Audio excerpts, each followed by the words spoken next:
ನಾನು ಅನೂಪ ವಿಖ್ಯಾತು ದೇವರಾಣೆ ಎಣ್ಣೆ ಹೊಡೆದಿರಲ್ಲ, ಕಾರಲ್ಲಿ ಕೂತಿರ್ತೀವಿ, ಗ್ಲಾಸ್ ಹಾಕಿರುತ್ತೆ. ದೀಪು ಗಾಡಿ ಓಡಿಸ್ತಾ ಇರ್ತಾನೆ. ದೀಪು ಎಲ್ಲಿ ಅವನು? ಒಂದು ಕಾಣಿಸ್ಕೊಳ್ಳೋ. ನಮಸ್ಕಾರ. ದೀಪು ಅಂತ PRO ದೀಪು ಎಲ್ಲರೂ ಗೊತ್ತಿರುತ್ತೆ. ಆತ ಗಾಡಿ ಓಡಿಸ್ತಿರ್ತಾನೆ. ಸರ್ ಅದೇನೋ ಗೊತ್ತಿಲ್ಲ ಸರ್, ಒಂದು ಪ್ಯಾಕೆಟ್ ತೆಗಿತಾನೆ. ನಾವು 3 ದಿನ ಕುಡ್ದಿರಲ್ಲ, ಕರೆಕ್ಟಾ ಮೋಹನ್? ಗೊತ್ತಾಯ್ತಾ?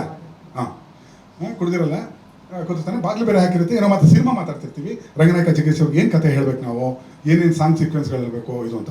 ಸರ್ ನೀವು ಯಾವ್ದಾದ್ರು ಲೈನ್ ಕೊಟ್ಟರೆ ನಾನು ಟ್ಯೂನ್ ಮಾಡ್ಬಿಡ್ತೀನಿ ಅಂತಾರೆ ಅನೂಪ. ನಾನು ಕರೆಕ್ಟ್ ಯೋಚನೆ ಮಾಡಂತೆ ಎಣ್ಣೆ ಹೊಡ್ಕೊಂಡು ಸಾರಿ ಮಾತಾಡ್ಕೊಂಡು ಹೋಗ್ತೀವಿ. ಮಾತಾಡ್ತಿರ್ತೀವಿ.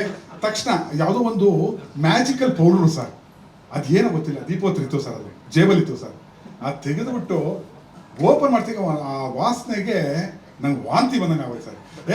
ಕಿಟಕಿ ತೆಗಿರೋ, ಸಾಯಿಸ್ಬಿಡ್ತೀವಿ ನನ್ನ ಅಂತ ಕೂತ್ಕೊಂಡು ಕಿಟಕಿ ತೆಗೆದಾಗ ಬರೋ ಅಂತ ಗಾಳಿ ಬೀಸು ಸರ್. ಆಹಾ, ಗಾಳಿ ತಂಗಾಳಿ ಕನ್ನಡ ಮಾತಾಡಿ ಅಂದರೆ ಅದೇ ಟ್ಯೂನ್ ಮಾಡಿದ್ದು. 2 ಲೈನ್. ಗಾಳಿ ತಂಗಾಳಿ ಕನ್ನಡ ಮಾತಾಡೆ, ನೀರೇ ಝರಿ ನೀರೇ ಸಿರಿಗನ್ನಡದಲ್ಲಿ ಹಾಡೆ. ನಮ್ಮ ಕನ್ನಡ ಫೇಸ್ಬುಕ್ ಪೇಜ್ನ ಲೈಕ್ ಮಾಡಿ, ಯೂಟ್ಯೂಬ್ ಚಾನೆಲ್ನ ಸಬ್ಸ್ಕ್ರೈಬ್ ಮಾಡಿ. For more updates click on the bell icon. ನಮ್ಮ ಕನ್ನಡ ಡಿಜಿಟಲ್ ಮೀಡಿಯಾ.